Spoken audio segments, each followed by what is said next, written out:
محمد وعلى آله وأصحابه وسلم। কোরআন শরীফের এই আয়াত আল্লাহ মানুষ সম্পর্কে বর্ণনা করছেন, মানুষের সম্মান দিয়ে আয়াত নাযিল হয়েছে মানুষ সম্পর্কে কইরা ওয়ালাকাদ কাররামনা বানি আদম, সমস্ত মানুষকে আল্লাহ অত্যন্ত সম্মানী জাত হিসাবে দুনিয়ার পয়দা করছে। আল্লাহ তো বহুত কিছু বানাইছেন, এর মাঝে মানুষের সবচেয়ে বেশি মর্যাদা দিচ্ছেন। এর লাগে আমরা লাগে উচিত হইল কোনো মানুষকে আমরা ঘৃণা করতাম না, মানুষকে মানুষ হিসাবে দেখতাম। একেবারে খুব গরিব মানুষ হোক, ধনী মানুষ হোক, খালা মানুষ হোক, দলা মানুষ হোক, শিক্ষিত হোক, অশিক্ষিত হোক, অন্য ধর্মের মানুষও যদি হইয়া থাকে, তারে আমি মনটাকে ঘৃণা করতাম না, তারে আমি দেখতাম মানুষ হিসাবে। এটা ধর্ম অন্যটা এই ভদ্রলোক তার ধর্মের কামে ধর্মের সময় যাইব, আমি আমার কামে যাইব, কিন্তু মানুষ হিসাবে তারে দেখতাম, মানবীয় দৃষ্টিকোণটাকে দেখতাম। হেও মানুষ, আমিও মানুষ। হে যেমন আজ থাকলে দুঃখ পায়, আমিও দুঃখ পাই। এত এই ক্ষেত্রে মানুষ হিসাবে তারে আমার ঘৃণা করার কিছু নেই। অনেক সময় আমরা কোনো সময়ে মানুষের অবহেলা করি। যেমন ধরেন আমি পাগড়ি পাঞ্জাবি টুপি করছি, ওখানে আমি দাড়ি সেই যখন মানুষের যদি ঘৃণা করি, আল্লাহ কিন্তু নারাজ হই। একটা অবশ্যই এটা বালা নাই, দাড়ি সেই করা, দাড়িটা রাখি লওয়া বালা সুন্নত। আবার এই সুন্নতের আগে শর্ত আছে, বাকি আমলও ঠিক হইতে হইব না, দাড়ি তো মর্যাদা রাখতে হইতো না। আমার নমাজ ঠিক হইতে হইব, রোজা ঠিক হইতে হইব, হালাল খাওয়া হইতে হইব, হাসা মাত্রা হইতে হইব, হিংসার থেকে বাঁচিয়া থাকতে হইব, জীবত থেকে বাঁচিয়া থাকতে হইব, ইত্যাদি ইত্যাদি। করাপশন থেকে, বাদ হাম থেকে বাঁচিয়া থাকতে হইব। তো দাড়ির মর্যাদা রইব। দাড়ি হাঁটায় এখন মানুষ দেখে আমি যদি তারে নফরত করি, ঘৃণা করি, ও সেন্সে যে এ কোনো মানুষও নাই, এটা ঠিক নাই। এটা তারে আমি বুঝাইতাম পারি যে এটা বালা কাম সুন্নত, তোমার আমল ঠিক করো, দাড়ি রাখো, আল্লাহর হাবিবের সুন্নত ইত্যাদি আমি তারা কইতাম পারি। আর নেগলেক্ট করিয়া, ঘৃণা করিয়া তারা উড়াই দেওয়া, এটা মানুষের মানবীয় হুজুরে পাক ইসলামের আদত একটা আসলো না। তেও জন্মগতভাবে আর মানুষ সব সমান। ইয়া আইয়ুহাল ইনসানু ইন্না খালাকনাকুম মিন যাকারিন ওয়া উনসা ওয়া জাআলনাকুম শুউবান ওয়া ক্বাবাইলা লিতাআরাফু। আল্লাহ কইন যে হে মানুষ সকল, তোমরা রে আমি সব মানুষকে এক জায়গার থেকে বানাইছি, এক বেটার এক বেটির থেকে বানাইছি। এই সেন্সে আমি কইয়া সব মানুষ সমান, আল্লাহ এক জায়গার থেকে সমস্ত মানুষকে বানাইছেন। মানুষকে আল্লাহ সবচেয়ে বেশি মর্যাদা দিচ্ছেন, সবচেয়ে বেশি ক্ষমতা দিচ্ছেন, সবচেয়ে বেশি বুদ্ধি দিচ্ছেন, সবচেয়ে বেশি বুঝার শক্তি দিচ্ছেন। কিন্তু একটা ক্ষেত্রে আমি খুব খারাপ থাকে করি চূড়া কথা বললেই, একটা ক্ষেত্রে মানুষ দুর্বল, জন্মগত দিক দিয়া মানুষ দুর্বল। অন্যান্য জীবজন্তুরে আল্লাহ দুনিয়ার তার স্বয়ং সম্পূর্ণ ব্যবস্থা দিয়েছে, মানুষকে কিন্তু আল্লাহ এই ব্যবস্থা দিচ্ছেন না। যেমন মিশাল হিসাবে, দৃষ্টান্ত হিসাবে আপনারা হইতে পারি, একটা মুরগির বাচ্চা ডিম থেকে বারণে 8 ঘন্টা বা 1 ঘন্টা পরে শত্রুও চিনে, মিত্রও চিনে, দোস্ত খেয়ে দুশ্মন খেয়ে চিনে। 1 ঘন্টা পরে যদি একটা মুরগির সিগনাল দেয়, উপরে সিলায়, মুরগির বাচ্চা 1 ঘন্টা পরে বুঝে দৌড়াইয়া মার রুমের নিচে ঢুকে। অথচ একটা গরুর বাচ্চা জন্মার পরে কিছু পরেও কেউ দেখাই দেওয়া লাগে না, খুইয়া দেওয়া লাগে না, এ তার মার দুধ চিনে দুধের বান্ধবিয়া ধরে দুধ খায়। অথচ মানুষের একটা বাচ্চারে দোস্ত দুশ্মন আগুন পানি ইত্যাদি চিনাই তৈরি কমপক্ষে 5 থেকে 6 বছর পর্যন্ত তারে পালিয়া পুষিয়া তুলিয়া, তারপরে 6 বছর 5 বছর 7 বছর বয়সে গিয়া সব কিছু মোটামুটি একটা বোঝার পর্যায়ে যায়। আর এই সমস্ত জীবজন্তুরে মানুষ ব্যতীত যা আছে, এটার আল্লাহ এই দিক দিয়া বহুত শক্তিশালী করে বানাইছেন, জন্মগতভাবে তারে স্বয়ংসম্পূর্ণ করিয়া আল্লাহ দুনিয়া দিয়া দিচ্ছেন। এটাও আল্লাহর এক খেলা এবং এটার পিছনে বিশেষ কারণ। মানুষ আবার অত্যন্ত অসহায়, যদিও মানুষ বর্তমান বিশ্বে মানুষের দুনিয়ার মুঠির ভিতরে লেগেই তো পারছে, কিন্তু মানুষ অত্যন্ত অসহায়। যেমন সুনামি হয়, আপনারা শুনছেন, সমুদ্র উত্থাল হইয়া বিভিন্ন দেশ ধ্বংস করে। যেমন কয়েক বছর আগে ইন্দোনেশিয়ার একটা টাউন, সমস্ত টাউন মানুষ, বৃক্ষ, গাছপালা, গাড়ি ঘোড়া যা কিছু আসলো, প্লেন বিল্ডিং সব ধুইয়া সমুদ্রে এসেছিল। ঠিক জাপানও এরকম সুনামি এসে বিরাট একটা শহর, কোনো কিচ্ছু রয়েছে না, সব সমুদ্রে ধুলাই ভরিয়া লামাই গেছে। গাড়ি, প্লেন, মানুষ, গাছ, বিল্ডিং, ঘর সব লামাই গেছে। এগুলো আবার কিয়ামতের নিশানি, কিয়ামতের আলামত, পাটলি কিয়ামত, ছোট ছোট কিয়ামত। আর আল্লাহ আমরা কইছেন ওয়ালানাবলুওয়ান্নাকুম বিশাইইম মিনাল খাউফি ওয়াল জুই ওয়া নাকসিম মিনাল আমওয়ালি ওয়াল আনফুসি ওয়াস সামারাত। তোমরা আমি দুনিয়াত বহুত জাত পরীক্ষা করবো, এইগুলা পরীক্ষা, এইগুলা ইবরত, এইগুলা শিক্ষণীয়, এইগুলা সিগনাল হইল কিয়ামতের সিগনাল। এবং এই সমস্ত ধ্বংস হয় যখন কোনো দেশও কোনো জায়গাত মানুষ গুনাহ করে, ঢালাওভাবে গুনাহ করে, এবং কোনো মানুষ বাধা দেওয়ারা থাকলেও বাধা দেয় না, তখন কমন পানিশমেন্ট হয়, ঢালাওভাবে মানুষের উপরে শাস্তি হয়। এর লাগে প্রত্যেক আলিম ওলামা অকলর, বিজ্ঞ জন অকলর নৈতিক দায়িত্ব, কর্তব্য হইল কোনো জায়গায় যদি দুর্নীতি হয় এইটার বিরুদ্ধে রুখিয়া দাঁড়ানো, এটার বিরুদ্ধে ব্যবস্থা নেওয়া, এটার বিরুদ্ধে কথা হওয়া, মানুষকে বালার পথে ডাকা। যদি তাও করেন না, নীরব হইতেন গিয়া আল্লাহ তখন চাপে সমানভাবে সবরে ধুলাই করিয়ে দিলেন। সমুদ্র সুনামি হয় অবশ্য সায়েন্সের দৃষ্টিতে, যে আল্লাহ দুনিয়া বানাইছেন এটা পার্ট পার্ট করিয়া বানাইছেন, প্লেট আছে মানে অংশ অংশ অংশ অংশ করে বানাইছেন। সমুদ্র নিচেও এইভাবে পার্ট পার্ট আছে। যখন একটা পার্ট নিচে দিয়ে যায় কি আল্লাহ অর্ডার দেন একটা উপরে দিয়ে উঠে, তখন এই সুনামি হয়, উত্থাল হয় সমুদ্র। 50 হাত 100 হাত নয়, 100, 100, 150, 200, 500 হাত উঁচা পর্যন্ত পানির উত্থাল ইয়া পানির ঢেউ উঠে সমস্ত শহর বন্দর সব ধইয়া নামাই যায়। এই সময় মানুষের অত্যন্ত অসহায়। আবার দেখো এখানে অন্য জীবজন্তু, সাপোজ একটা পাখি যদি থাকে, হে ডানা দিয়ে উড়াল দিয়ে বাতাসে উঠে গেল, হে নিরাপদ হয়ে গেল। সবচেয়ে ছোট জন্তু একটা ছাই, হে যদি থাকে, হে একটা পাতার সিফার যদি বই থাকে, ঢেউয়ের লাগে পাতাটা বাসি বাসি যায়, হে মরবার কোনো ডর নাই, ঢেউয়ে নিয়ে তার জায়গা লই। এর লাগে এই ক্ষেত্রে মানুষ অত্যন্ত দুর্বল। তারপরেও আল্লাহ মানুষকে বহুত বহুত মর্যাদা দিচ্ছেন। এই মর্যাদাটা আমরা পাইছি কিনা? এই মর্যাদা, সমস্ত মর্যাদা, বিশেষ করে উম্মতে মুহাম্মদের মর্যাদা মানব জাতির মাঝে সবচেয়ে ঊর্ধ্বে, সবচেয়ে সম্মানী হইল উম্মতে মুহাম্মদ। এর মাঝে সাহাবায়ে কেরাম সবচেয়ে সম্মানী, সাহাবায়ে কেরামের মাঝে সবচেয়ে সম্মানী হইল হযরত আবু বকর সিদ্দিক রাদিয়াল্লাহু আনহু। জন্নত আমরা নবীজিরা তো জন্নতের চাবি থাকবো, জন্নত হামাইতে পারতা নাই। সর্বপ্রথম আমরা নবীজিরে পারমিশন দেওয়া আছে, তাই জন্নতের দরওয়াজা দিয়া হাদিস শরীফ মোতাবিক নাড়া দিবা, জন্নতের ফিরিস্তায় জিগাইবা খেয়ে তাই তান পরিচয় দিবা আমি মুহাম্মদুর রাসূলুল্লাহ। পরিচয় দেওয়ার লগে লগে জন্নতের ফিরিস্তায় হইবা আল্লাহ আমার নির্দেশ দিয়া দিছই জন্নতের দরওয়াজা সর্বপ্রথম খোলা হইতো আপনি মুহাম্মদুর রাসূলুল্লাহ আইলে, এতএব আপনি আইসই, দরজা খুলি দিলাম, দরজা খুলিয়া দিবা। সর্বপ্রথম আমার নবীকে জন্নত তান কদম মোবারক তান পাও রাখবা, তান পাওয়ের দুলায় জন্নত ধন্য হইব। সর্বপ্রথম আমার নবীকে পাও রাখবা। সুবহানাল্লাহ। হুজুর পাক সাল্লাল্লাহু আলাইহি ওয়াসাল্লামের শান মান কতটুকু আদম যাতে কইতে পারতা নাই, এটা সামান্য প্রকাশ ঘটেছে, আর সব আল্লাহর রাসূলের মাঝে লুকাই দিয়েছে। এর লাগি এক শাইরে শেষ পর্যন্ত কইছিলা যে আল্লাহর পরেই তুমি, আর তোমার নিচে সমস্ত সৃষ্টি। দুনিয়াটাও বানাইছেন আল্লাহ নবীজির কারণে, দুনিয়াটাও বানাইছেন নবীজির কারণে, এবং সৃষ্টির দিক দিয়ে সর্বপ্রথম হুজুর পাক সাল্লাল্লাহু আলাইহি ওয়াসাল্লামের আল্লাহ সৃষ্টি করছে।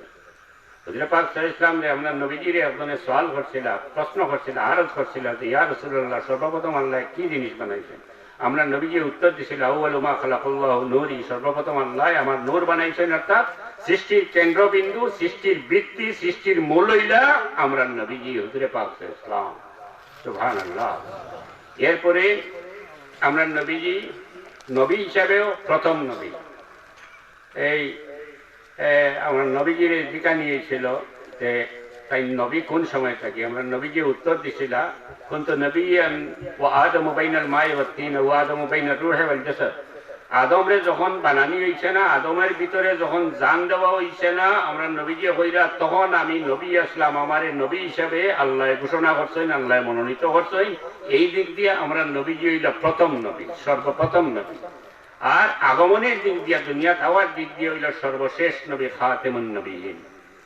আর তাই নইলা সমস্ত মানব জাতির এবং সমস্ত আম্বিয়া হলোর সর্দার, সমস্ত মানব জাতির সর্দার, সমস্ত নবী হলোর নবী হইলা আমরা নবী। সুবহানাল্লাহ।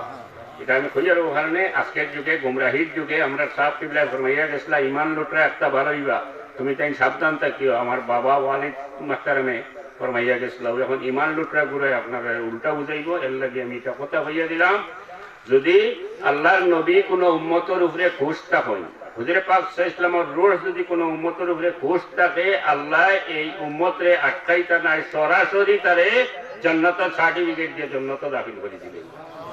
এর উল্টা হইলে কোনো বেটা নাই। হুজুর পাক সাল্লাল্লাহু আলাইহি ওয়াসাল্লামের রূহ নারাজগির উপরে আছে, আল্লাহর হাবিব নারাজ গরুর উপরে আসই তাই জন্নতর আশা করিয়া লাভ নাই, তান স্থান হইল জাহান্নাম, তাই নিলাভ ইমান নাই তার মাঝে, তান সমস্ত আমল বরবাদ আল্লাহর হাবিবর লগে যারা বেয়াদবি করে।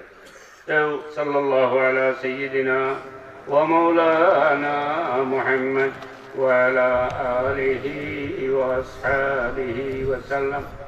এক্সাম্পল মিসাল হিসাবে আমি একটা মিসাল দেই হাদিস শরীফ থেকে। খয়বরের রাস্তা হুজুরে পাক সাল্লাল্লাহু আলাইহি ওয়াসাল্লামে আসর ওয়াক্ত একদিন ঘুমাইতে চাইলা, ইস্তাহার আরবি কইয়ান না, আরাম করতে চাইলা। হযরত আলীয়ে তান জানু ফাতিয়া দিলা আরাম করবার লাগে ও জায়গা। এই সময় আসর ওয়াক্ত হয়ে গেছে, বেয়াদবি হইব করি হযরত আলীয়ে আমরা নবীজির এইখানে আর কইলা না যে ইয়া রাসূলুল্লাহ আমি আসরের নামাজ পড়ছি না, আসর ওয়াক্ত হয়ে গেছে, নামাজ পড়িলাই ও কারণে কইলা না যে এটা বেয়াদবি হয়ে যাব, আল্লাহর হাবিব নারাজ হয়ে যেতে পারেন, ডরাইয়া আর কইলা না। আসরের নামাজ পড়ছেন না, এমত অবস্থায় হযরত পাক সাল্লাল্লাহু আলাইহি ওয়াসাল্লাম ঘুমাই গেছেন, আরাম করে লেছেন তার জানুর মাঝে। সূর্য আস্তে আস্তে যাইতে যাইতে ডুবি দিত ও পর্যায়ে গেছে কি যখন হযরত আলীর মনের মাঝে আইল কিতা করতা, তাই সূর্যর ভাই একবার চাইন আর আল্লাহর হাবিবর চেহারা মোবারক ভাই মুখ ভাই একবার চাইন আর চিন্তা করেন। শেষে তাই সিদ্ধান্ত নিলা যে দুনিয়ার সূর্য তো ডেইলি উঠে রাত ডুবে, আমি তো দেখবো, কিন্তু এই সুযোগ আমার জীবনে হয়তো না পাইতে পারি, আল্লাহর হাবিবরে তো খাসাত থেকে তার চেহারা মোবারক দেখার সুযোগ না পাইতে পারি, এতএব সূর্য তুমি ডুবোতে ডুবি যাও, আমি আর এই খেদমত থেকে হরিয়ার না তাই বইতাম। হুজুরে পাক সাল্লাল্লাহু আলাইহি ওয়াসাল্লাম দেখতে হবে আল্লাহর হাবিবের চেহারা নূরের চেহারা, নূর নবীর নূরের চেহারা, ও নূর অস্বীকার করতে পারবে নবী কেন কইলা তাদ জাআকুম মিনাল্লাহি নূরুম ওয়া কিতাবুম মুবিন, আল্লাহ সরাসরি বলছেন। আচ্ছা, তো তখন এক সময় হযরত আলীর চোখে দিয়ে পানি পড়া ধরল, শেষ পর্যন্ত তো নামাজটান খুই গেছে, সূর্য ডুবি গেছে। হুজুরে পাক সাল্লাল্লাহু আলাইহি ওয়াসাল্লাম এই সময় আরাম থেকে উঠে গেলা, উঠিয়ে জিজ্ঞাসা যে আলী তুমি আসরের নামাজ পড়ে গেছো? ইয়া রাসূলুল্লাহ আমি নামাজ পড়ছি না। বলে খোঁজা পড়ি দাও। যে অনেক সময় অনেক ছেলেরা মেয়েরা বাহর গেছে আবদার ধরে, খুব দাবির আবদার, অনেক সময় মাতে না কিন্তু বায়না ধরিয়া বয় আমার ওটা দেওয়া লাগবে, পারো আর না করা।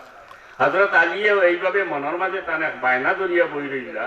হুজুরে পাক সাল্লাল্লাহু আলাইহি ওয়াসাল্লাম যখন ফরমাইলা আসরের নামাজ খোঁজা করিলা, তার মনের মাঝেও দাবি আইলো যে তুমি আল্লাহর হাবিব, তুমি সাইয়্যিদুল মুরসালিন, তুমি শাফিউল মুজনিবিন, তুমি সাইয়্যিদুল আম্বিয়া, তুমি দুনিয়ার সৃষ্ট জগতের মাঝে আল্লাহর সবচেয়ে মায়ার সবচেয়ে প্রিয়, আর তোমার খেদমত থাকিয়া আমি আসরের নামাজ খোঁজা করতাম, তার দিলের মাঝে ওখান লই আইলা খোঁজা করতাম না, পড়লে আইজ মতো নামাজ হলো।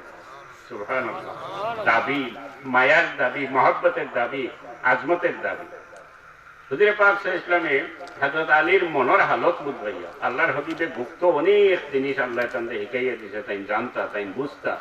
এর মাঝর লাখো ভাগের এক ভাগ, এক মরুভূমির এক বালুকণার পরিমাণ গুপ্ত কতটুকু ইলিম আল্লাহ তাদের দান করছিল আমরা নবীজিরে, এটা এক মরুভূমির এক বালুকণা পরিমাণ দুনিয়াত প্রকাশ পাইছে আর সব লুকাই দিচ্ছে, এত ইলিম আল্লাহ দান করছিল। হুজুরে পাক সাল্লাল্লাহু আলাইহি ওয়াসাল্লাম ফরমাইছেন যে আমার এই জ্ঞানের আউয়াল থেকে আখের পর্যন্ত দেওয়া হয়েছে, অথচ আমরা নবী উম্মি, নবিয়াল উম্মি, ফেরুর দেশে লেখাপড়া করছি, এটা ফিতর লাগে। আবার এই উম্মি আমরা যদি জেলায় একজনে আরেকজন কই, এই খেয়ালে যদি আমরা নবীজিরে উম্মি কই, আমরা ইমান থেকে হারিয়ে যাব, আমরা সব নেক আমল বাতিল হয়ে যাব, কত খারাপ জিনিস। আমরা তো একজনে আরেকজনকে কোনো সময় উম্মি কই, এই বেটা এটা কিতা বুঝবো ভাই, বেটা তো উম্মি মানুষ। আমার নবীজি সেই উম্মি ছিলেন না, আমার নবীজি যে নবিয়াল উম্মি, এটা দুনিয়ার মানব জাতির মধ্যে সবচেয়ে সম্মানী খেতাব, সবচেয়ে ইজ্জতের খেতাব আল্লাহ দিয়েছেন। কারণ আল্লাহ তান হাবিব রে, তান দুস্তরে দুনিয়ার কোন মানুষের ছাত্র বানাইতে চাইছেন না, আর স্বয়ং আল্লাহ নিজে আসলা আমরা নবীজির উস্তাদ।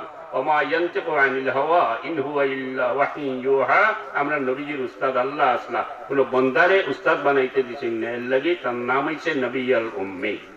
আর এই কারণেও আমরা নবীজি হইছেন আমরা নবীজি হইছেন বিশ্বগুরু, সমস্ত জগতের উস্তাদ। ফেরু ছাত্র হইলে তো হইতে পারলাম না, আরো জনে হইল তাই সারার উস্তাদ গিলা একজনের তো ছাত্র।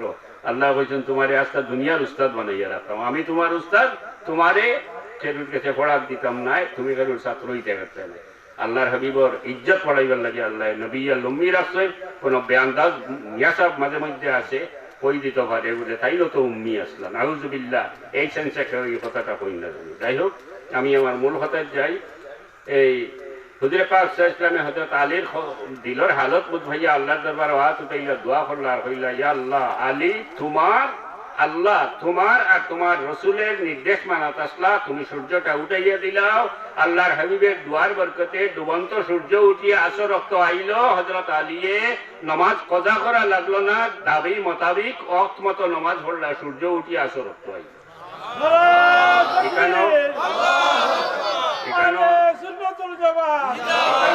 দুইটা জিনিস, একটা হইল মহাব্বত আর একটা হইল মহাব্বতের ফায়দা। আমি আর একটা ঘটনা হাদিস শরীফ থেকে সংক্ষেপ কইলাই।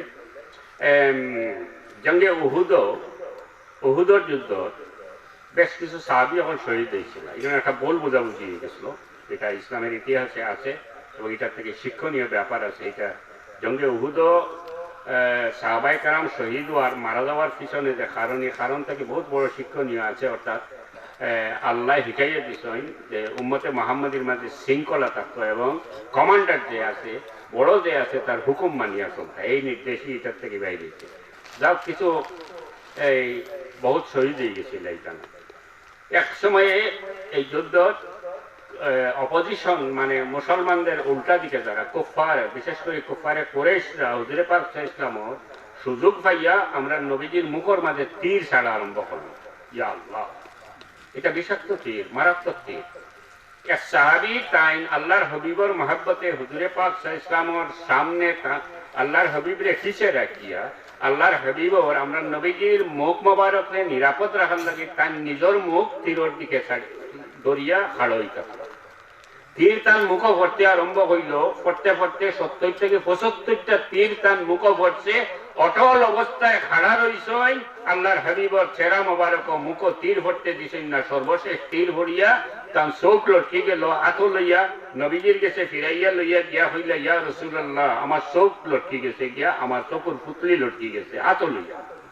হুজুরে পাক সাল্লাল্লাহু আলাইহি ওয়াসাল্লাম আতো লইয়া এই চোখ বইয়া দিলা আর দোয়া করলা। তার কারণে এই সাহাবী হাদিস শরীফ আছে বর্ণনা করেন যে আমার এই চোখ সাথে সাথে এবং পাশের চোখ দুইটা আগের চোখের তুলনায় আরো আলোকিত, আরো সুন্দর হয়ে গেল, অত্যন্ত সুন্দর চোখ হয়ে গেল। দিয়ে মায়া আর মায়ার ফায়দা ইব্রাহিম আলাইহিস সালামের পাইছেন।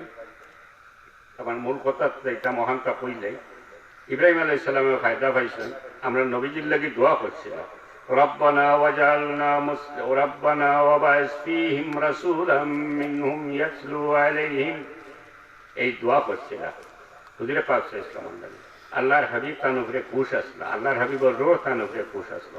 আর তার মাঝে আরেকটা জিনিস আসলো, আল্লাহর হাবিবর নূর আসলো, নবীজির নূর আসলো, বংশানুক্রমে তার মাঝে নূর আসলো। যার কারণে এই মায়ার কারণে নবীজি খুশ হয়। আর তার মাঝে স্পেশাল পাওয়ার আল্লাহর নবীর নূর থাকার কারণে ফেরাউনে যখন নমরুদে যখন আগুন ফলাইছিল, জ্বলন্ত বিরাট অগ্নিকুণ্ড, ইব্রাহিম আলাইহিস সালাম রে তান্দে আগুনে সইল না। আল্লাহ আগুনে অর্ডার দিলা, কুলনা ইয়া নারু কুনি বারদাম ওয়া সালামান আলা ইব্রাহিম, হে আগুন তুমি আমার ইব্রাহিমের লাগি গরম রইও না, ঠান্ডা হয়ে যাও এবং এসির মতো আরামদায়ক হয়ে যাও। এই আগুন আরামদায়ক হয়ে গেল ইব্রাহিম আলাইহিস সালামের লাগি, একমাত্র আল্লাহর হাবিব তার উপরে খুশ থাকার কারণে। এটা দিয়ে এটাই আপনারা আমি বুঝাইতে চাইয়া যে হুজুরে পাক সাল্লাল্লাহু আলাইহি ওয়াসাল্লাম যে উম্মতের উপরে খুশ হইবা, আল্লাহ তার উপরে খুশ থাকবা। দুইটা মিসাল দিলাম। সাল্লাল্লাহু আলা সাইয়্যিদিনা ওয়া মাওলানা মুহাম্মদ ওয়া আলা আলিহি ওয়া আসহাবিহি ওয়া সাল্লাম। এই নবীজির কারণে দুনিয়া সৃষ্টি, সৃষ্টির মূলে আমরা নবীজি, দুনিয়াটাও সৃষ্টি নবীজির কারণে। আদম আলাইহিস সালামে আল্লাহর কাছে দোয়া করছিল, দোয়া করতে আমরা নবীজির নামের উসিলা লইয়া দোয়া করলাম। উসিলা আরম্ভ হয়েছে আদম আলাইহিস সালাম থেকে, আর সর্বশেষ উসিলা, দুনিয়াতে আমরা উসিলা ছাড়া কোনো ক্ষেত্রে বাঁচার কোনো উপায় নাই। আর সর্বশেষ উসিলা হাসরের ময়দান, নবীজির উসিলা ছাড়া আমরা, নবীজির উসিলা ছাড়া আমরা পার পাইব না। শাফিউল মুজনিবিনের উসিলা ছাড়া আমরার কোনো পরিচয়ও থাকতো নাই। আল্লাহর দরবারও আমরা নবীজি আমরার পরিচয় তুলিয়া ধরবা, সার্টিফাই করবা, তারপরে উম্মতে মুহাম্মদী হিসাবে আল্লাহর দরবারও আমরা পরিচিতি লাভ করব। এর আগে আমরা কোনো পরিচয়ও থাকতো না। উসিলা ছাড়া বাঁচার উপায় নেই। আদম আলাইহিস সালামে আমরা নবীজির নামের উসিলা লইয়া আল্লাহর দরবারও দোয়া করলা, আল্লাহ জিগাইলা যে আদম তুমি নাম লইয়া দোয়া করো, এখানে নামের উসিলা লইয়া, এবং এই খেয়ে চিননি। আদম আলাইহিস সালামের জবাব দিলা যে ইয়া আল্লাহ, আমি আরশের গায়ে তোমার নামের খাঁচাতে নাম দেখা যাচ্ছি, দেখি আমার বিশ্বাস হয়েছে ইন্দ্রাইনু তোমার খুব মায়া রইবা, এর লাগে আমি তার উসিলা লইয়া দোয়া করছি। আল্লাহ ফরমাইলা, আল্লাহ কইলা যে আদম তুমি যেটা কইছ ঠিক, এই সৃষ্ট জগতে আমি যা কিছু বানাইছি এর মাঝে আমার সবচেয়ে প্রিয় তাই, আর যদি আমি তান্ডে বানাইতাম না তাইলে তোমারেও আমি বানাইলাম না। মানে অর্থাৎ আদম সৃষ্টির মূলে হুজুরে পাক ইসলাম আল্লাহর হাবিবর উসিলায়, আল্লাহর হাবিবর কারণে আল্লাহ আদম বানাইছেন, আমরারে বানাইছেন না, আমরারেও বানাইলাম তান হাবিবর খাতিরে, তান হাবিবের উসিলায়। সাল্লাল্লাহু আলা সাইয়্যিদিনা ওয়া মাওলানা মুহাম্মদ ওয়া আলা আলিহি ওয়া আসহাবিহি ওয়া সাল্লাম। আমরা নবীজি ঘোষিত নবী আসলাম সময় আদম আলাইহিস সালামের ভিতরে জান দেওয়ার আগে দুনিয়া তাইছেন, তাই বহুত পরে মা আমিনার গর্ভ থেকে। আমার নবীজি দুনিয়া তশরিফ আনার আগে আল্লাহ আগর কিতাবের মাধ্যমে তওরাত, জবুর, ইনজিল, এমনকি হিন্দু ভদ্রলোকদের বেদের মূল বেদের মাঝে আছে, এই শ্লোকটাও আমার জানা আছে, একজন পৃষ্ঠ আইবা এটা ইশারা আছে। বিভিন্ন আসমানি কিতাবের মাধ্যমে আল্লাহ দুনিয়ার মানুষরে আমরা নবীজি দুনিয়া দেওয়ার আগে তান জন্ম হইব কোন জায়গা, তান মার নাম কি হইব, তান বাপের নাম কি হইব, তান দুধমার নাম কি হইব, তাই হিজরত করিয়া কই যাইবা, কোন জায়গা যাইবা, কার ঘরে উঠবা, এরপরে এই তান শরীরের গঠন কিরকম হইব, এটা সমস্ত খবর আমরা নবীজি দুনিয়া তাইবার আগে আল্লাহ আগের কিতাবের মাধ্যমে দুনিয়ার মানুষরে জানাইয়া দিলেন। সুবহানাল্লাহ। কয় নানি তাই না আমার লাহানের মানুষ না, আমার নবীজির লগে জুড়ে মাতিসলা মদিনা শরীফ, জুড়ে কথা কইসলা কয় হতানে আল্লাহর কাছে এটা না পছন্দ আছে, জুড়ে কথা কোয়া বেয়াদবি না নিশা বকল, আল্লাহ এটা পছন্দ করছেন না। লগে লগে নির্দেশ জারি করে দিয়েছেন, লা তারফাউ আসওয়াতাকুম ফাওকা সাওতিন নবী ওয়া লা তাজহারু লাহু বিল কওলি কাজাহরি বা'দিকুম বিবা'দ। সাবধান করিয়ে দিয়েছেন যে আমার নবীর সামনে, আমার বন্ধুর সামনে তুমি তাই জুড়ে কথা কইবে না, আস্তে করে কথা বলবে, এবং তুমি তাই জেলা একজনে আরেকজনকে কথা কো সাবধান করে দিয়া এইভাবে কথা কইবে না। যদি আমার নবীর আমার বন্ধুর সাথে কথা হইতে হয় ভদ্রভাবে, নরম ভাষায় এবং ভদ্রভাবে তাদের সম্বোধন করিও, ইয়া নবী আল্লাহ, ইয়া রাসূলুল্লাহ হইয়া। যদি এর উল্টা করো, বেয়াদবি করো, তে যা নেকি কামাইছো সব নেকি বরবাদ হয়ে যাব, অর্থাৎ তোমার দুনিয়া আখিরাত সব শেষ হয়ে যাবে। সাল্লাল্লাহু আলা সাইয়্যিদিনা ওয়া মাওলানা মুহাম্মদ ওয়া আলা আলিহি ওয়া আসহাবিহি ওয়া সাল্লাম। গাইতে বাটাটা নেই, আমি কথা গাইলে আমি মানুষ সৃষ্টি সম্পর্কে কথা আসলাম, সৃষ্টির রহস্য, সৃষ্টির তত্ত্ব, আল্লাহ কিরকম কি বানাইছে দুনিয়ার মানুষে। যদিও এখন মানুষের সমস্ত দুনিয়াটারে মানুষ যাতে চাইতে ইলা পাওয়ার আছে, অ্যাটমিক পাওয়ার, যেটা কয়েকবার ডিস্ট্রয় করে দিতে পারবো, কয়েকবার সমস্ত পৃথিবী আমেরিকায় চাইতেও ধ্বংস করে দিতে পারবো, কিন্তু আল্লাহর সৃষ্ট জগতের কোটি কোটি ভাগের এক ভাগ সম্পর্কেও মানুষের কোনো অভিজ্ঞতা এখন অর্জন করতে পারছে না। আসমানে আপনারা তেরা যখন একটা তেরা পৃথিবী থেকে লক্ষ কোটি গুণ বড়, অসংখ্য তেরা আসমান, সমুদ্র কত কি আছে, এটার এক জর্রাও এখনো মানুষে বার করতে পারছে না। কথা প্রসঙ্গে কইলিয়া কোরআন শরীফ এবং হাদিস শরীফও যে বিজ্ঞান আমরা পড়াই, আমরা হরুতারে সায়েন্সের অত্যন্ত মূল্যবান কথা ফল আছে, যেটারে সায়েন্সের উপাদান করে। আমার নবীজি 1500 বছর আগে এক কথা হয়েছিল, অনেক কথা হয়েছে, আমি একটা জিনিস চাল দিয়া যে আমার নবীজি কত বড় বৈজ্ঞানিক আসলাম, কত বড় টেকনোলজিস্ট আসলাম। হাদিস শরীফ আছে, তাহতাল বাহরে নার, সমুদ্রের নিচে আগুন আছে, নবীজি ফরমাইয়া গেছেন 1500 বছর আগে। ইলা কোনো টেলিস্কোপ আসলো না, কোনো মেশিন আসলো না যে সমুদ্রের নিচে কিতা আছে দেখা যাইব। আমার নবীজি ফরমাইয়া গেছেন, আল্লাহ তাদের গুপ্ত অনেক সংবাদ জানাইয়া দিতে ফরমাইছে। কোরআন শরীফের গুরুত্বপূর্ণ আয়াত এবং গুরুত্বপূর্ণ হাদিস শরীফ আল্লাহর হাবিবের যেগুলো আছে, এইগুলা নিয়ে কিন্তু সবচেয়ে বেশি গবেষণা করে ইহুদি এবং খ্রিস্টানরা, সবচেয়ে বেশি ইহুদিরা করে। যদিও ইহুদিরা মুসলমানদের দুশ্মন, তারপরেও তারা এইগুলার অত্যন্ত গুরুত্ব সহকারে গবেষণা করে। এই হাদিস শরীফে তারা গবেষণা করছে যে 1500 বছর আগে ইসলামের নবী মুহাম্মদে যে হইয়া গেল সমুদ্রের নিচে আগুন আছে, এ কথাটা সত্যতা আছে কিনা যাচাই করি দেখি। তারা পরীক্ষা নিরীক্ষা করিয়া বার করছে, বর্তমানে ওপেন সিক্রেট সবে দেখতরা, টেলিভিশনও দেখতরা, যে আটলান্টিকের মুরব বিরাট এরিয়া তারা টুকাইয়া বার করছে, যেখানে সমুদ্রের নিচে পানির ভিতরে অনবরত সব দিকে পানি, সমুদ্রের নিচে অনবরত বিরাট আকারের আগুন জলের পানির নিচে। 1500 বছর আগে আমার নবীজি এটা হইয়া গেছে। এতএব আমার নবীজি দুনিয়ার সবচেয়ে বড় বৈজ্ঞানিক, সবচেয়ে বড় সায়েন্টিস্ট, সবচেয়ে বড় প্রযুক্তিবিদ, টেকনোলজিস্ট। মানে এই দুই ক্ষেত্রে আমার নবীজি দুনিয়ার সব মানুষের ঊর্ধ্বে, সর্বক্ষেত্রে আমার নবীজি সর্বোচ্চ পর্যায়ে, আল্লাহ বলে তাই সপ্তাহ রূপে তাই। তো আজকে আমরা এত পিছনে পড়ছি, এখানে আমরা পিছনে পড়ছি, আমরা নবীজির আদর্শ থেকে বিচ্যুত হয়েছি।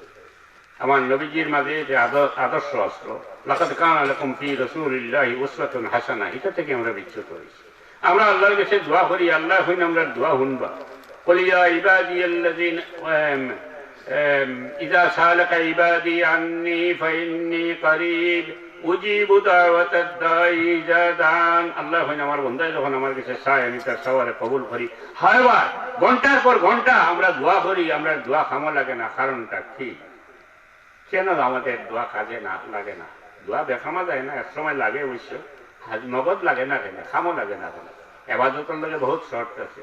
আল্লাহ তো বন্দারে খুবই মায়া করেন। আল্লাহ তো কইলা আমার বন্দায় যখন জিজ্ঞাসা তারে খো আমি তার খুব খাসাচ্ছি না, আমি আকরাবু ইলাইহি মিন হাবলিল ওয়ারিদ, তার সার রক্ত কি আরো খাসাচ্ছি।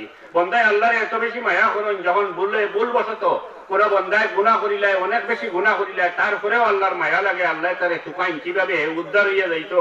আল্লাহ ডাকিয়া হইন, ইয়া ইবাদিয়াল্লাযীনা আসরাফু আলা আনফুসিহিম লা তাকনাতু মিন রাহমাতিল্লাহ, হে আমার ও বান্দা সকল যারা গুনার পার জমাই দিছো, তুমি তাই নাওমে দিও না। লা তাকনাতু মিন রাহমাতিল্লাহ, আমার দয়া থেকে নাওমে দিও না, আমার দয়ার দিকে বাড়ো, আমার দয়ার আশ্রয় লও, আমার দয়ার কদমে ধরো, আমার দিকে চাও, আমার কাছে চাও, আমি তোমাদের মাফ করিয়ে দিতাম পারি। এত দয়াল আল্লাহ। এরপরে কইন আমরা চাইলেও কিছু আল্লাহ কবুল করতাম, এরপরেও কবুল করেন না। এটা আমার কথার শেষ পর্যায়ে আনিলে, এটা আমার কারণে আমার কথা আল্লাহ হুন্তরা না, আর আপনার কথা আপনার কারণে হুন্তরা না। কে লাগে এবাদত তো বেহামা দিতে পারে না, এবাদত তো কিছু মিক্সার হয়ে যায়, বাদ দিন। যেমন আমরা হিংসা করি, কোনো মানুষকে আল্লাহ উঠে তুলে ভালো হয়েছে, তারে সম্মানী বানাইছে, বালা মানুষ, সম্মানী মানুষ, আল্লাহ সম্মান দিছে যে কোনো ক্ষেত্রে। বালা মানুষ রাজনীতির ক্ষেত্রে হোক, সমাজনীতির ক্ষেত্রে হোক, আধ্যাত্মিকতার ক্ষেত্রে হোক, ইলমি ক্ষেত্রে হোক, যে কোনো দিকে এখন মানুষের আল্লাহ খুব সম্মানী বানাইছে।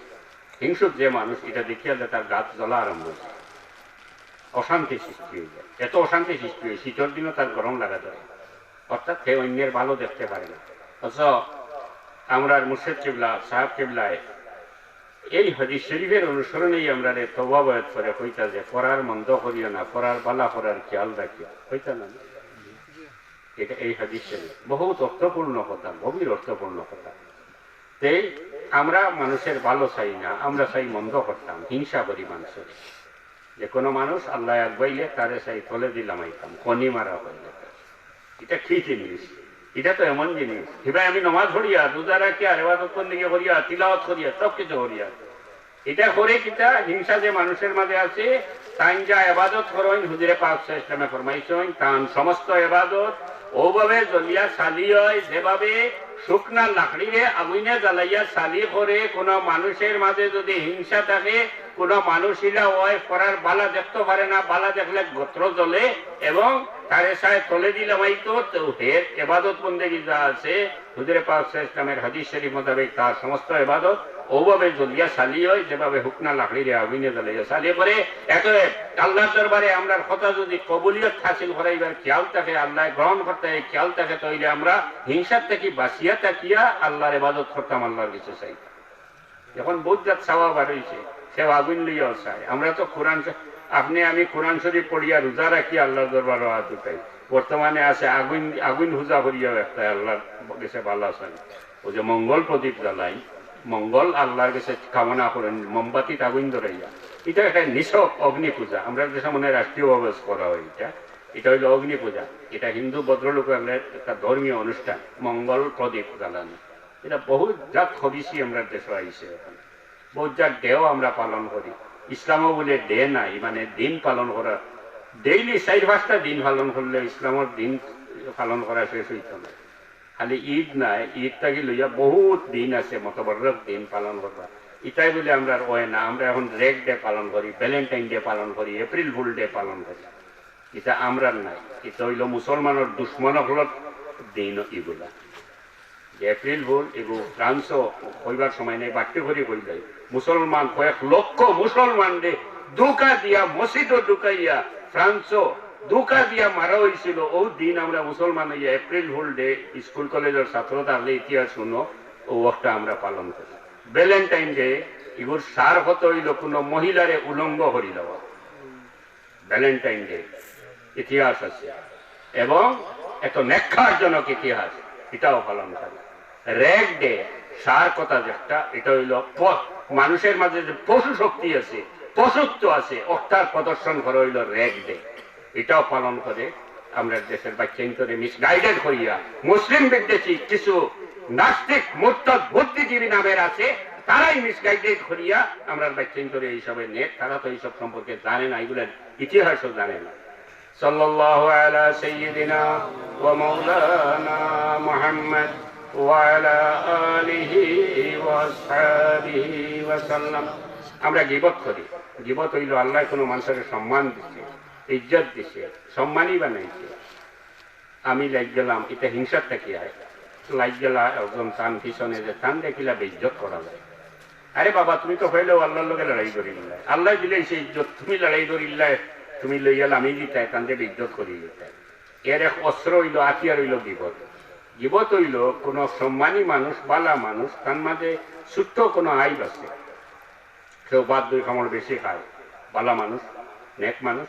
কেউ আছে হয়তো চোখটা একটু টেরা, কেউ হয়তো আঙ্গুল একটা একটু বেখা। গীবত করে যে তান ফাঁসা লইব, তান দে চুকাইব, তান কোনো এবাদতের তান কোনো আইব বার করতে পারে না। আবার এই বালা মানুষ এই শর্মাইন যে আমার এই ফাওয়ের বেখা আঙ্গুলটা কেউ দেখুক না, আমি বাচ্চাটা বেশি খাই, অন্য মানুষের একটা দেখুক না, তার মনে মনে সরম। এরপরে হয়তো চোখটা একটু টেরা, একটু গুড়িয়াও রাখুন বা খালা চশমা পরেন, সরম লাগে যে মানুষে এটা দেখুক না, তাই মানুষ বালা।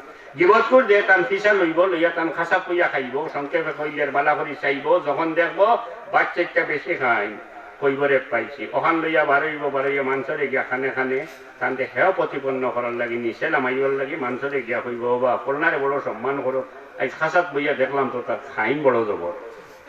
তো ওটা হইল গীবত। গীবত করা কিতাব আমি, গীবত করলে মুখর মাঝে আল্লাহ কোরআন হাদিস মোতাবেক ও পরিমাণ গন্ধ থাকে, ফিরিস্তা খাসা থাকে, কবিরা গুনাহ, এবাদত কবুল হয় না। আর আল্লাহ এটার মিশাল দিচ্ছেন কোরআন শরীফ কত খারাপ জিনিস বলিয়া, লা ইয়াক্তাব বা'দুকুম বা'দান ইয়াহিব্বু আহাদুকুম মান ইয়াকুলা লাহমা আখিহি মাইয়াতান ফাকারিহতুম। আপনার আমার বাই মরিয়ালে বাই লাশটাকে যদি মাংস ছিড়িয়া খাইতাম পারি, যে পরিমাণ খারাপ খাম ও পরিমাণ খারাপ কাম হইল গীবত। এটাতেই বাঁচিয়ে না থাকলে আমার এবাদতে খাওয়ার না। হক মারিয়া খাইলা, ধরেন কোনো মিয়া সাহেবে মসজিদ মারিয়া খাইলিলা, কোনো মাতব্বরে আমান মারিয়া খাইলা, কোনো বাই মরছে, বাইর বাচ্চাই এতিম হয়েছে, এতিমর হক মারিয়া খাইলা, আরো কেউ হয়তো জমিনের আইল ঠেলিয়া বেটার হক বগলর তলে হারাই দিয়েছেন, আরো জন কাস্টম অফিসার হয়েছেন ঘুষ খাইয়া আস্থা বাংলাদেশের মানুষের ট্যাক্সর পয়সা বাকি দিয়া 3 কোটি টাকা ট্যাক্স চাইয়া তাকে 50,000 পকেটও হারাইয়া 50,000-এর বিনিময়ে সমস্ত মাল ক্লিয়ারেন্স দিয়ে দিলা, অর্থাৎ 2.5 কোটি টাকা আস্থা বাংলাদেশের মানুষের খাইতে।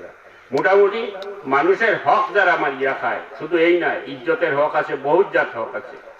কিয়ামতের দিন এরার বিচার বড় কঠিন। মুলাই সাহেব মসজিদ মারিয়া খাইয়া ইয়া গাউতে দেখা গেল তাই লম্বা দাড়ি রাখিয়া আর বড় তসবি লাগাইয়া মসজিদ থেকে আর বারেন না, খালি তসবি মারটা সবে হইতে বা বেটা এখানে ফিরিস্তা বা ফিরিস্তা থেকে আরো ডাক। আর বগলর তলে হয়তো কুমিল্লার কি সৌদিত কোনো আনা গেছিলা, কোনো মসজিদ মারি আইছেন বা কোনো বেটার ব্যাংক অ্যাকাউন্ট জালিয়াতি করে মারি আইছেন, মিয়া সাহেব নাই মাস্টারগুলোর মাঝেও থাকতে পারেন, স্কুলের তহবিল মারি দিয়েছে ইত্যাদি। এই যে হক মারিয়া খাইয়া মুসল্লি বনি গেলা, ফেরেজ গাছ, কুন্দা ফেরেজ গাছ, এবাদত লাগ গেছেন, খামাইতে নাই। কেমন দিন আল্লাহ হইলেও ডাকিবা, আমার বন্দার হক দেও, গেট বন্ধ যাইতে পারত না, ইনো তো পয়সা লইয়া যাইতে পারত না, পাউন্ডও নাই, ডলারও নাই, কিচ্ছু নাই, চিতা দিতা দেশও তো ইয়া গেছেন গীত বলতা, এই জিন্দগি তো নাই। আল্লাহ কইবা তুমি চিন্তা করিয়া না, তোমার লগে বহুত সামান আছে। ওই যে সব দেখ নাই, কয়েকটা ইন্টার ডিস্ট্রিক্ট লোড দিয়ে সব লইয়া গেছে, আল্লাহ দেনদার হলে ওখানে দিতে থাকবা, দিতে দিতে খালি হইয়া যে থুই তো নাই, ও ফাওয়ানদারের মাঝে গুণা তাকে তো ওখানে জানিয়া গর্দনা তুলিয়া দিবা। আর এতিমর হক কাইলে সুজা আগুন হারাই দিলা ফেটো, এতিমর হক কাইয়া খেও কোরআন হাদিস মোতাবিক, হাদিস শরীফ মোতাবিক, কোরআন শরীফ মোতাবিক দুনিয়াত ফেটো আগুন হারাই দিলা। এই আগুনে দুনিয়াত জ্বালাই জ্বালাইয়া আখেরাতো জাহান্নাম নিয়া হারাইব, আগুনে জ্বালাইয়া নিয়া হারাইব। এবাদতে খামাইতো দিলা অত্রতা করিয়া। এছাড়া আমরা তো বিভিন্ন বিভিন্ন ধরনের আল্লাহর নাফরমানির লিপ্ত থাকিয়া আর ইবা এবাদত করিয়া কোনো কোনো মেসাবে কোনো সময় আপনারা হইয়া দিন, আপনারাও কিবা হইয়া দিতে পারেন বলে 50 বার কুলহু আল্লাহ পড়িলিও 3 কোটি সওয়াব হয়ে যাব। আর এখন খুব সওয়াব খুব হস্তা, মানে একেবারে রাস্তাঘাটে সওয়াব পাওয়া যায়। তাই তুমি 3 কোটি সওয়াব হয়ে যাব 50 বার কুলহু আল্লাহ পড়িলিও, আর 3 কোটি সওয়াব লাগে না। ফোনে 3 কোটি হইলেও ব্যস্ত যাওয়া যায়, 3 কোটি কামাইলেও তো আর উবাইতেই পারতেন না, ব্যস্ত কামাই দিবে। বিচারা আজানটা মানুষ মেসাবে যে ছবলি বান্ধি আমার লাখান হইয়া দিলা হইল হুজুরে হইছেন বাইক দিয়া সব খাম বাদ দিয়া 50 বার কুলহু আল্লাহ পড়িয়া ব্যস্তর সার্টিফিকেট পকেটে লইয়া বই দিব, নমাজ রোজা খুঁজতেও করত। তারা এখানে হওয়ার আগে খবর না বলে তুমি হারাম করি থাকি বাস, তুই আইল তেলা থাকি বাস, সুদ খাওয়া থাকি বাস, মাংসর হক মারিয়া খাওয়া থাকি বাস ইত্যাদি সব বাদ খাম থাকি বাস বাসিয়া আল্লাহর এবাদত কর নাই, তোর এবাদতে কামাইতো নাই, খালি সব তার গর্দনা তুলিয়া দেয়। এবাদতের লক্ষ্য আর উদ্দেশ্য তো আসল সব নাই, সব একটা মার একটা আল্লাহ দিবা। এবাদতের মূল লক্ষ্য আর উদ্দেশ্য আল্লাহ খুশ হইতা, আল্লাহ কি কারণে খার উপরে কেমন করে খুশি হবেন সেও কোনো বন্ধায় হইতে পারত নাই। হইতে পারে বন্ধ একজন মানুষের নমাজ পড়ে ফেকর মাঝে গামছা বিছাইয়া তার এই নমাজের উপরে আল্লাহ খুশ হইয়া তারে শাড়ি দিতে পারেন, আর আমি কার্পেটের উপরে পাগড়ি লাগাইয়া নমাজ পড়ি আর আমার বগলো কোনো এমন কিছু থাকতে পারে যার কারণে আমার নমাজ কবুল না হইতে পারে। একটা কুত্তাও যদি কোনো জায়গাতে এমন বিপদ পড়ে যে হে মরি যাব, আর কোন মমিনে যদি ও কিয়ালে তারে উদ্ধার করে, তার বাকি আমল ঠিক থাকে, বাকি আমল ঠিক থাকে, আর ও কিয়ালে উদ্ধার করে যে ইয়া আল্লাহ তোমার সৃষ্ট একটা জীব মরিজার গিয়া আল্লাহর ওয়াস্তে আল্লাহর নিমিত্ত তারে গিয়া এখান থেকে ধরিয়া রক্ষা করিয়া দে। বিচিত্র নয় কিয়ামতের দিন আল্লাহ হইতে পারেন যে তোমার হিসাব আমি দেখতাম না, আমার একটা জন্তুরে আমার মায়ায় আমার মহাব্বতে আমার সৃষ্ট একটা জন্তুরে মরার গাছ থেকে উদ্ধার করছো, তোমারে আমি ছাড়ি দিলাম, তুমি বেহেশতে যাও। আরে আল্লাহ কি কারণে কার উপরে খুশি হবে বলা মুশকিল। এর লাগে ছোট ছোট ইবাদতরে গুরুত্ব দেওয়া, আর আল্লাহর হাবিবের আখলাক রে ইয়াং ছেলে যারা আছো আমি তোমরা অনুরোধ করবো সঠিক করতে। হুজুরে পাক সাল্লাল্লাহু আলাইহি ওয়াসাল্লামের যে আখলাক যে আদর্শ এটা সার্বজনীন। হুজুরে পাক সাল্লাল্লাহু আলাইহি ওয়াসাল্লাম এটা সমস্ত দুনিয়ার সব জাত মানুষের লাগিয়া সার্বজনীন সর্বোত্তম আদর্শ লইয়া আইছিল দুনিয়া। কোরআন শরীফের বাক্য মোতাবিক আল্লাহ হন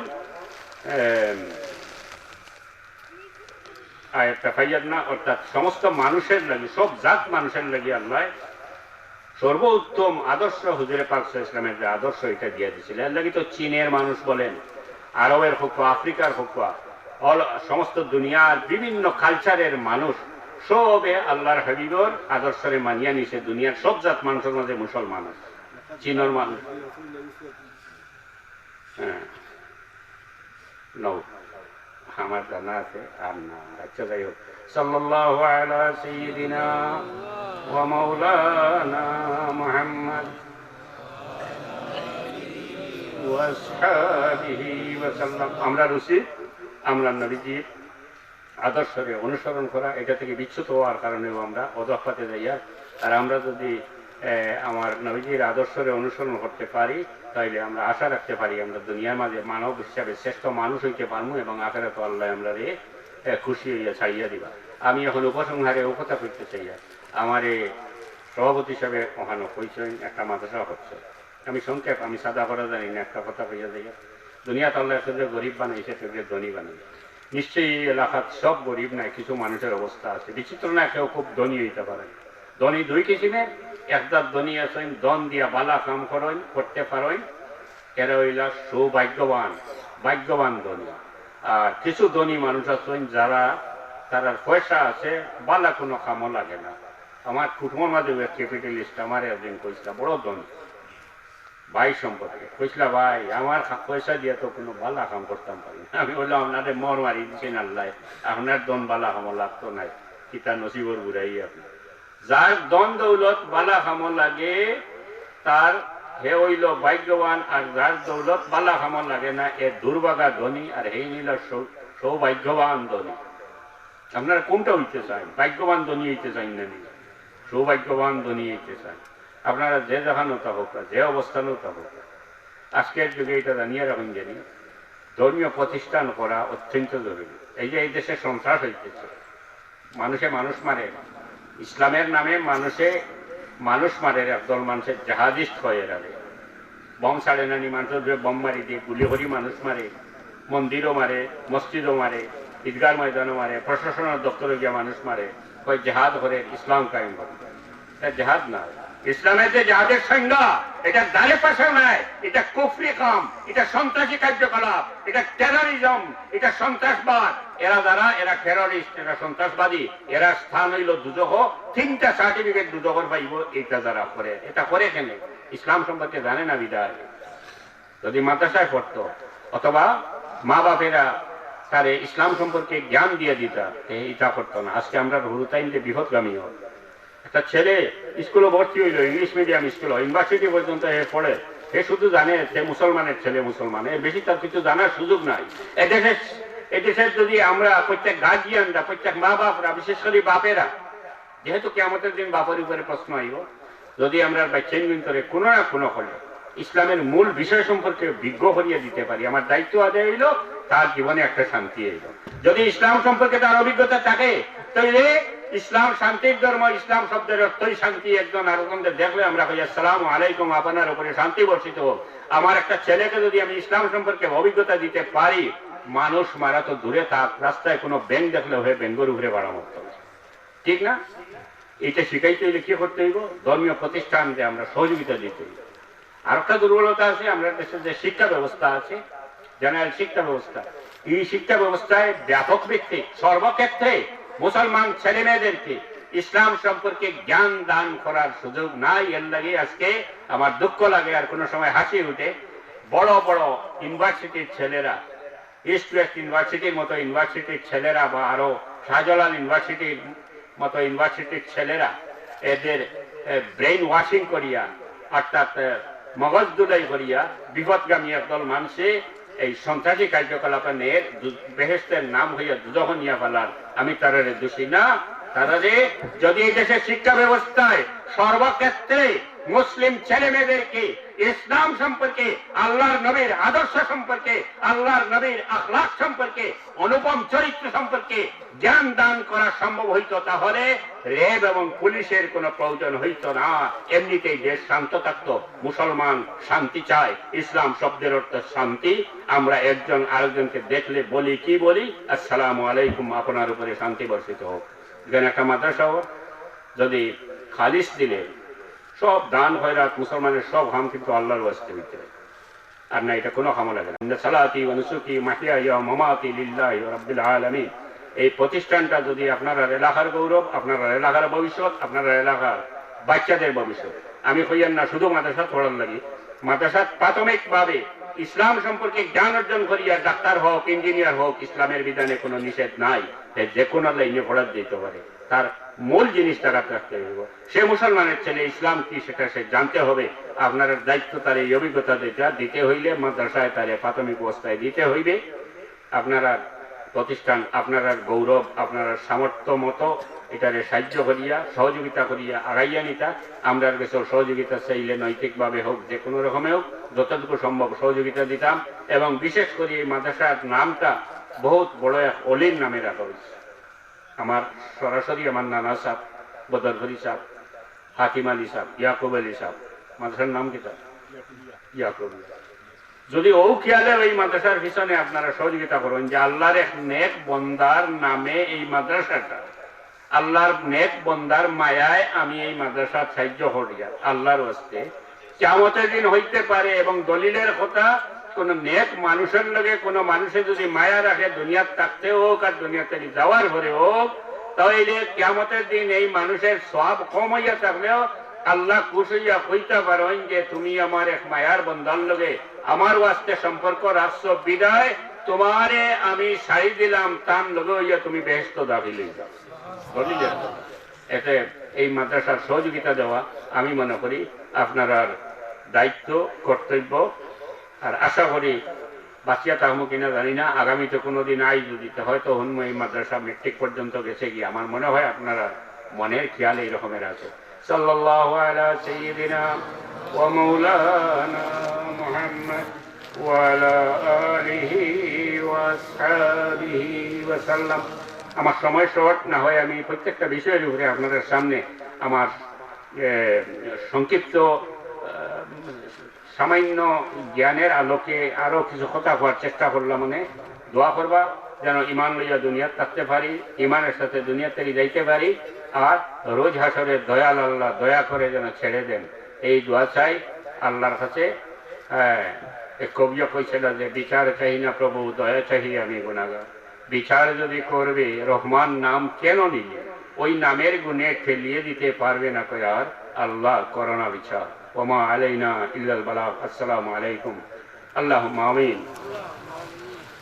ربنا ظلمنا أنفسنا وإن لم تغفر لنا وترحمنا لنكونن من الخاسرين। আল্লাহ আজকে দুনিয়া থেকে যাই যদি মওলা, দুনিয়া পাঠাইছো কামাই করিয়া লইয়া যাইবেন না। আজকে দুনিয়া থেকে বিদায় যদি তোমার দরবারে কোনো সামান দেখাইবার মতো নাই আল্লাহ, ভিক্ষার হাত, শূন্য হাত, রিক্ত হস্ত তোমার দরবারে উঠাইয়া আমরা মাফি চাইয়ার আল্লাহ, আমরা ভুল রে, আমরা কসুরে মাফ করিয়া দাও। ربنا ظلمنا أنفسنا وإن لم تغفر لنا وترحمنا لنكونن من الخاسرين। আল্লাহ तमाम উম্মত মারহুমারে মাফ করিয়া দাও। খাস করে আমরা যারা মাই বাবা দুনিয়াত নাই রে মওলা, এরা দুনিয়ার কাছে আল্লাহরে বড় মায়া করছে। আল্লাহ তুমি তারারে মায়া করিস। রব্বির রহমহুমা কামা রাব্বায়ানি সগীরা।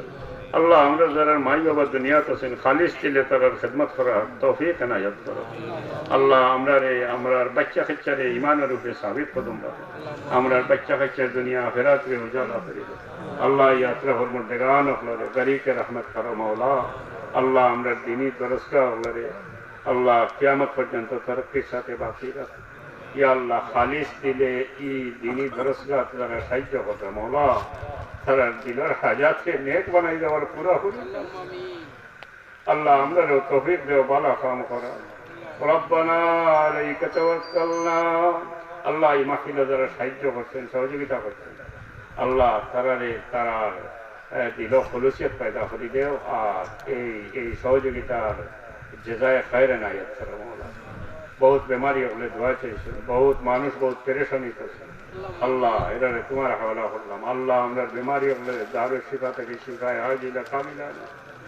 খাস করে কিছু মানুষ মাওলা বেমার পড়িয়ে বিছনাত পেতে গেছে আল্লাহ, তুমি তারার উপরে দয়া করো। আল্লাহ আমরা মসজিদ কেবলার দরজারে বুলন্দ করি।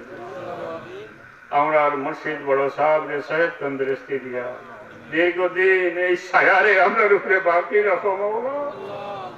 রব্বানা আলাইকা তাওয়াক্কালনা ওয়া ইলাইকা আনাবনা ওয়া ইলাইকাল মাসির।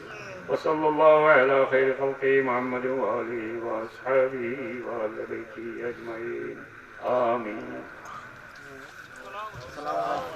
وعليكم السلام.